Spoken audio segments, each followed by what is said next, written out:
Hello, my name is Yegang Choi and I'm going to explain how AAVE was recognized. As you know, some countries have a perspective that standard languages are delicate and varieties and regional accents are not. Languages can be different by races because each race shaped different cultures from the past. Many people may think that the English we learn is the official standard language of the United States.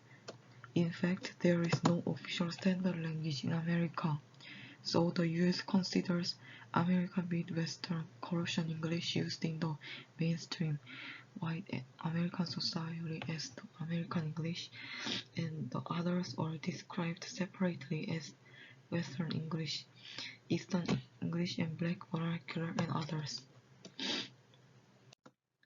What I'm going to explain about is African American Vernacular English. You see many black people when you go to America.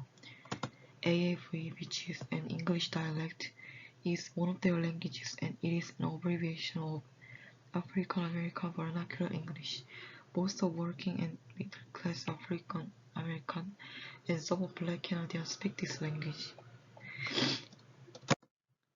AAVE has not gained the social reputation of being a standard dialect and has been believed that it's a grammatically inferior form of English. Educators and social critics argue the usage of AAVE should be eliminated. Their arguments range from the constant belief that AAVE is intrinsically deficient to the argument that its use is socially limiting by being stigmatized in certain social contexts. One of the striking cases of discrimination of AAVE is the pound cake speech, in which Bill Cosby criticized African Americans' various social behaviors, including their ways of speaking. In the speech, Cosby says that African Americans should no longer blame discrimination, segregation, government institutions, or others for higher unemployment rates among blacks or the racial achievement gap, and said rather they have their own culture of poverty to blame.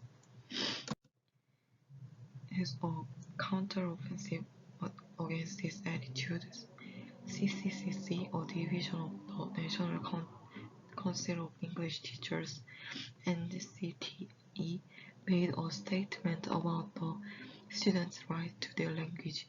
Around this time, it seemed that the method of teaching English to non-English speakers has shown promise for those who speak AAVE.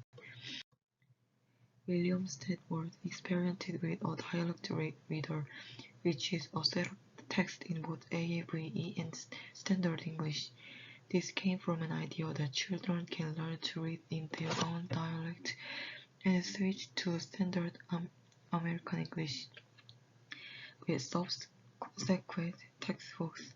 Subsequently, Simpkins and Holt and Simpkins developed a comprehensive dialect reader called the Bridge Readers, which is a bridge version that was closer to Standard American English.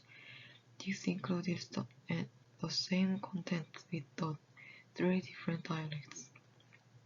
Despite studies that showed promise for speakers of Standard as a second dialect program, reaction to them was usually hostile. Stewart's study and the Bridge Reader were all rejected on political, social reasons, including England's strong resistance. Nevertheless, in 1979, there was an official change with the recognition of AAVE from Ann Arbor decision. A federal judge in Eastern Michigan said that when teaching black children to read, the Board of Education said children should adapt to their dialect rather than go to school. Considering this, children have been contributing to each student's failure to read and use mainstream English skillfully.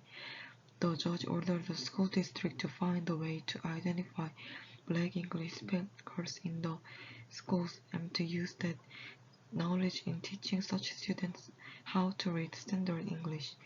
The incident paved the way for integration into many public schools across the United States, though black students still faced many problems. It